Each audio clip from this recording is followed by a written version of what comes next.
جی السلام علیکم ورحمۃ اللہ وبرکاتہ۔ جی ایک اسلام بھائی نے یہ سوال کیا ہے کہ ہمارے گھر میں بکرے بھی موجود ہیں اور ان کی حفاظت کے لیے گھر میں کتیا موجود ہے۔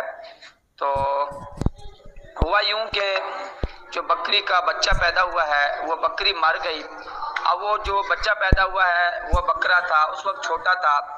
اب وہ جو دودھ پیتا تھا نا، وہ گھر میں جو کتیا موجود تھی اس کتیا کا دودھ پیتا رہا، اور اس کا دودھ پیا، اس نے بکری کا دودھ نہیں پیا، اور اس کا دودھ پی کر وہ بڑا ہو گیا، جوان ہو گیا۔ اب آیا کہ وہ یہ پوچھ رہے ہیں کہ اس میں اور کوئی عیب نہیں ہے، یہ بالکل ٹھیک ہے، تندرست ہے اور دوسرا کوئی عیب نہیں ہے، لیکن اس میں یہ ایک عیب پایا جا رہا ہے کہ اس نے بکری کا دودھ نہیں پیا، کتیا کا دودھ پیا ہے۔ آیا کہ وہ قربانی کرنے کے لیے بکرا جائز ہے یا نہیں جائز ہے؟ تو اس کے لیے اس کی رہنمائی فرما دیجئے۔ جزاک اللہ خیر۔ اللہ پاک آپ کے علم میں عمل میں مزید برکتیں اور رزق عطا فرمائے، آمین ثم آمین۔ وعلیکم السلام ورحمۃ اللہ وبرکاتہ۔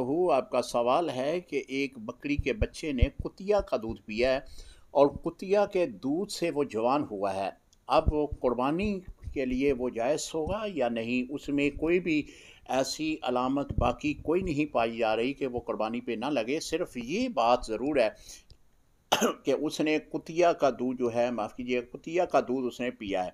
جی محترم، کتیا کا دودھ اس نے پیا ہے تو اب چونکہ وہ بڑا ہو چکا ہے، قربانی پہ وہ شرعاً جائز ہوگا۔ یعنی اگرچہ اس کی پرورش کتیا کے دودھ سے ہوئی ہے، لیکن اب جوان ہو گیا ہے، بڑا ہو گیا ہے، سال کی اس کی عمر ہو گئی ہوگی، تو اب آپ اس کو قربانی پہ دیں تو بالکل شرعاً وہ جانور جائز ہوگا۔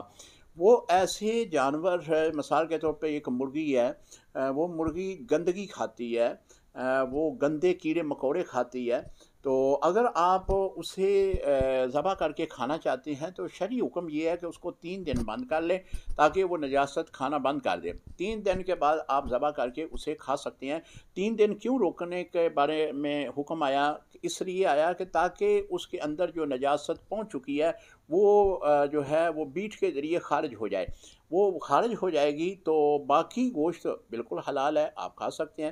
یہ جتنے بھی ہمارے ہاں یہ بلائلر مرغ ہیں، یہ بھی تو حرام خوراک کھاتے ہیں، مردار کی ہڈیاں ہیں، خوراک میں خون ہے جانوروں کا، تو اس طرح یہ خوراک کھاتے ہیں، تو پوری دنیا اس کو استعمال کر رہی ہے، مسلمان بھائی بھی استعمال کر رہے ہیں۔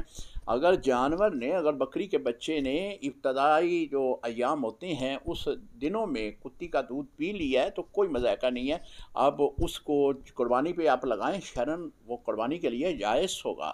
السلام علیکم ورحمۃ اللہ وبرکاتہ۔